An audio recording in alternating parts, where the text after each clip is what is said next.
बिहार में महागठबंधन टूटने के बाद आज नीतीश कुमार का एक बड़ा बयान आया है और उन्होंने ऐसा लगता है कि 2019 के लिए मोदी को हरी झंडी दिखा दी है।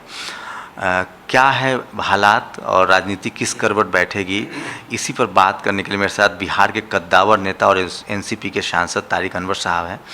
सर, नीतीश जी की आज बिल्कुल भाषा बदली हुई थी। उन्होंने कह दिया कि 2019 में मोदी जी के सामने कोई है ही नहीं।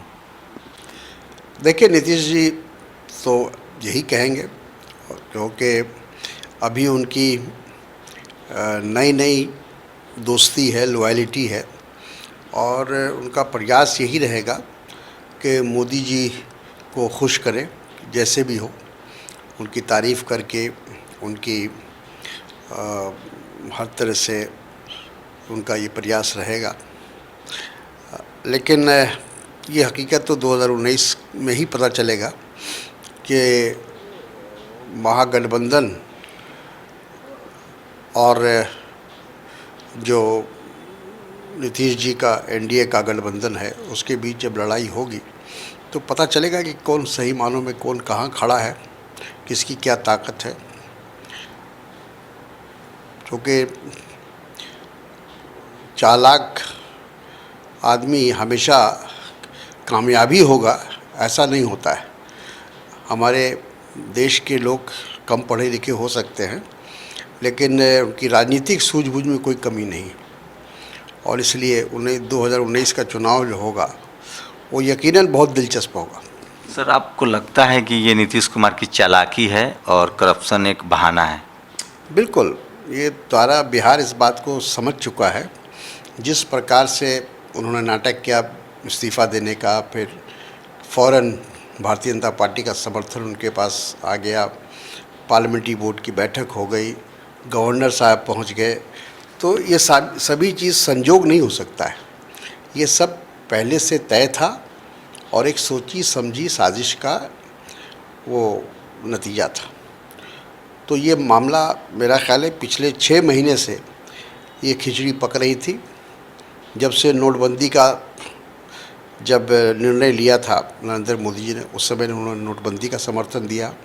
राष्ट्रपति के चुनाव में राष्ट्रपति के जो उम्मीदवार थे एनडीए के, उनको समर्थन दिया और इसी तरह एक एक करके हर मौके पर वो विपक्ष से अपने आप को अलग रखने का उन्होंने प्रयास किया था। तो वो इस मौके की तलाश में थे और उनको जैसे ही पहला मौका मिला तो उन्होंने पाला बदल लिया और मैं समझता हूँ कि लोग इस बात को अच्छी तरह समझ गए। एनसीपी का क्या रुख रहेगा सर? आप लोग महागठबंधन के साथ हैं या आप बिहार के लिए कोई अलग से और स्ट्रेटजी होगी? नहीं, बिल्कुल हम लोग महागठबंधन के साथ जाएंगे। चूँकि महागठबंधन को जो वोट दिया था बिहार की आवाम ने, वो भारतीय जनता पार्टी के ख़िलाफ़ दिया था और सांप्रदायिक शक्तियों के ख़िलाफ़ दिया था। लेकिन जिस तरह से नरेंद्र मोदी जी के सामने नीतीश जी एक तरह से कहा जाए कि सरेंडर किया उन्होंने, उससे लोगों में बहुत आक्रोश है और लोगों को, बिहार की जनता को ऐसा लग रहा है कि उनके साथ एक धोखा हुआ है, एक छल हुआ है। क्योंकि सारी लड़ाई जो थी वो धर्मनिरपेक्षता बनाम सांप्रदायिकता थी और नीतीश जी ने उस पूरी लड़ाई को एक तरह से उलट दिया, बदल दिया। शरद यादव, अली अनवर जैसे तमाम जो सीनियर नेता हैं वो जेडीयू से नाराज़ हैं, लेकिन उस पर कोई बात नहीं हो रही है। क्या लग रहा है कि आप लोग की कोई बातचीत हुई है शरद यादव से, अली अनवर से, कि क्या कोई इस तरह की बातें हो रही है कि ये लोग तख्ता पलट कर सकते हैं या जेडीयू से नाराज़ हैं? तो आप लोग के बीच कोई बातचीत हुई है कि क्या इस पूरी लड़ाई को आगे कैसे ले जाएंगे, और क्या लालू यादव से भी कोई बातचीत हुई है? देखिए, शरद यादव जी तो जनता दल यू के संस्थापक हैं, उन्होंने ही पार्टी बनाई थी। उनको भी नीतीश जी ने छोड़ा नहीं, बख्शा नहीं और उनको पद से मुक्त कर दिया, राष्ट्रीय अध्यक्ष के पद से। तो उसके पीछे भी उनका उद्देश्य यही था कि पूरी पार्टी पर मेरा कब्ज़ा रहे, ताकि हम कोई भी निर्णय लें तो किसी को विरोध करने का मौका ना मिले। शरद यादव जी बहुत ही सीनियर लीडर हैं, सीजन्ड लीडर हैं समझदार हैं और एक विचार को लेकर चलने वाले व्यक्ति हैं। ये जिसको कहा जाता है कि नीतीश जी की तरह वो डगरा के बैगन नहीं है कि जब चाहा इधर चलेगा। तो मैं समझता हूँ कि उन्होंने एक स्टैंड लिया है तो सोच समझ के लिया है और वो यकीनन आने वाले समय में विपक्ष के साथ मजबूती के साथ खड़े रहेंगे। जिस तरह से बीजेपी शासित राज्यों में मॉब लिंचिंग की घटनाएं सामने हुई है, गौरक्षा के नाम पर हत्याएं हो रही है, पार्लियामेंट में आज संसद में आप थे, वहाँ बहस हो रही थी, क्या लग रहा है? बिहार में थोड़ी स्थिति अच्छी थी, माइनॉरिटी में मैं बात कर रहा था, कल 50,000 से ज़्यादा लोग दिल्ली में जमा हुए थे मिल्ली काउंसिल के तहत, बिहार से लोग आए थे, उन्होंने नीतीश मुर्दाबाद के नारे, लोगों में एक दहशत है, क्या कहेंगे? चूँकि आप बड़े कद्दावर नेता है, पिछले 25-30 सालों से लोग आपको देख रहे हैं, इस तरह के एक डर बैठने लगा है, खासकर लोग डरे हुए हैं, अल्पसंख्यक हों, दलित हो, समाज के कमज़ोर वर्ग के लोग हों, उनको इस बात का डर है। जिस तरह से लगातार मॉब लिंचिंग हो रहा है, जिस तरह से लगातार उन पर हमले हो रहे हैं, तो अपने आप को वो असुरक्षित महसूस कर रहे हैं इस शासन में, और इसीलिए पार्लियामेंट में ये बात उठी। आज ज़्यादातर राजनीतिक दलों ने उसकी निंदा की, उस पूरी घटना की, और वैसे तो दिखाने के लिए प्रधानमंत्री ने भी निंदा की थी, लेकिन उसका कोई असर दिखाई नहीं पड़ता है। जितना भी भारतीय जनता पार्टी शासित राज्य हैं वहाँ ये सिलसिला चल रहा है। विपक्ष से कहाँ चूक हो रही है? वो बहुमत में थे, मोदी बहुमत में थे, लेकिन वैसे वैसे राज्यों में भी वो सरकार बना रही है जहाँ वो चुनाव हार जाते हैं। तो क्या लग रहा है कि किस तरह की चूक हो रही है? क्या अमित शाह की रणनीति समझने में विपक्ष नाकाम है? देखिए, ऐसा है कि जब कोई पार्टी जो सत्ता में हो वो तय कर ले कि हम विपक्ष को सत्ता में नहीं आने देंगे, और चाहे उसके लिए कोई भी हथियार इस्तेमाल करना पड़े, चाहे धन, चाहे बल, चाहे वो सरकार की मिशनरी का इस्तेमाल हो, तो जिस तरह से वो कर रहे हैं वो तो लोग देख रहे हैं इस बात को, और आने वाले समय में उसको जवाब मिलेगा। क्योंकि जिस तरह से मणिपुर में हुआ, गोवा में हुआ, उसके पहले उत्तराखंड में हुआ, अरुणाचल प्रदेश में हुआ, लगातार इनकी कोशिश यही है कि जैसे भी हो हम सत्ता में आए, चाहे जनता हमको चुने या ना चुने। एक तरह से जनता का जो जनादेश है गोवा में और मणिपुर में, उसको इन्होंने नकार दिया है, और अब ये दिखाने की कोशिश की है कि ताकत के बल पर, राज्यपाल के बल पर वो जो चाहे फैसला ले सकते हैं और सरकार बना सकते हैं। कुछ लोग इस तरह की बातें कर रहे हैं। मैं खुद मोहन भागवत का बयान सुन रहा था, उन्हें 2000 साल पहले का भारत चाहिए, और वो कह रहे हैं कि इसके लिए प्लान 2024 मतलब 2024 तक उनका एजेंडा है। क्या लग रहा है कि जो हिंदू राष्ट्र के नाम पर किस तरह का आप खतरा देख रहे हैं, जिस तरह के हालात बन रहे हैं? देखिए, अगर ऐसा होगा तो भारत के कई टुकड़े होंगे, और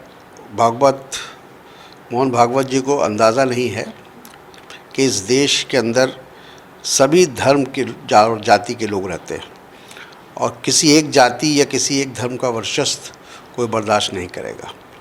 तो ये तो मैं कह सकता हूँ कि सीधे सीधे भारत को तोड़ने की साजिश। तारिक साहब, नीतीश जी बीजेपी से भी साथ छोड़ चुके हैं। इसी तरह के हालात हुए थे जब मांझी जी का इस्तीफा को लेकर मामला आया था, तो लालू यादव ने उस समय उनकी मदद की। अब दोनों तरफ से पलटवार शुरू हो रहा है, तेजस्वी को लेकर बातें हो रही है। क्या लग रहा है कि जिस तरह के सवाल खड़े हो रहे थे कि तेजस्वी जिस तरह से उभर रहे थे, नीतीश जी को प्रॉब्लम, क्या सचमुच दोनों में एक बड़ा कॉन्फ्लिक्ट था?